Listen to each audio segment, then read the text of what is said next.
120 peraso na similya ng manlalara sana yung mailalagay namin sa payag, kaso yung iba namatay. Kahapon mga mare, may daladalang mga similya ng isda yung kapatid ni Mister papunta dito sa baryo namin. Isla nga pala yung baryo nila Mister, kaya kapag pupunta sila dito sa baryo namin, kailangan nilang sumakay sa bangkang di motor. Almost 1 hour ata ang biyahe simula sa baryo nila Mister papunta dito sa baryo namin, depende sa motor na gagamitin. Yung motor sa dagat na lang na dala-dala nila kuya yung sinakyan namin papunta dito sa payag. Pagkasalubong pa lang pala namin sa kanila sa Pantala, nakita namin na may mga patay na ng isda sa dala-dala nilang mga similya. Kaya nagmadali din kami papunta dito sa payag para maisalba namin yung mga isda na pwede pang maisalba.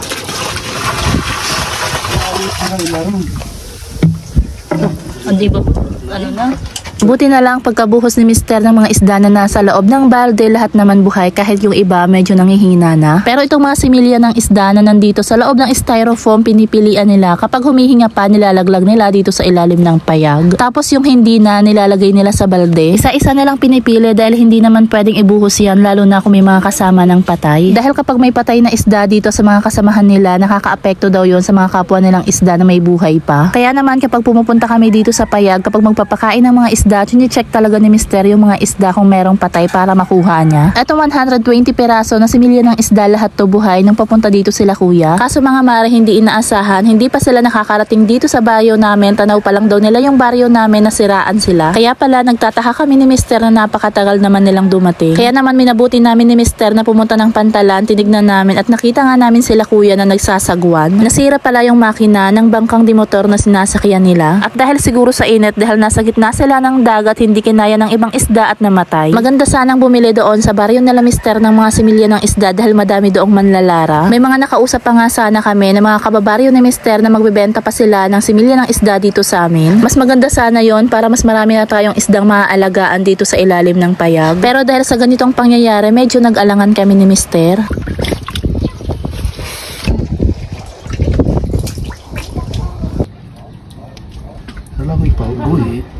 Naglaglag na nga din pala ako dito ng pagkain ng isda na nabili namin sa bayan. At eto nga pala lahat yung patay na isda.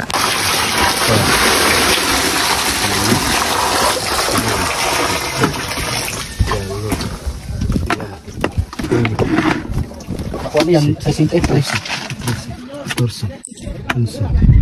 Sayang ano? 7, 20, 22, 23, 4, 5, 6, 7, 8. Gidali lang kung taka. 20, 30, 32, 33, 4, 35. 42, ang patay. Ay, buhay pati yan. Dito na lang, nagigilho pa. Ito. Ang dami. Daw ta ako mga manararaw, tanawa ka, mga busag ang kulay. No.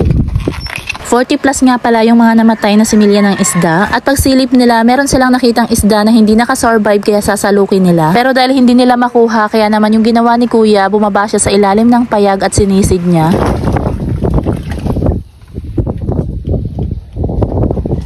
Problemado si Budoy. Yun pa, patay. Pagkatapos ni kuya makuha yung patay na isda, lumabas kami dito sa balkonahe ng payag dahil gusto niyang makita yung mga lobster naming alaga dito sa ilalim ng balkonahe.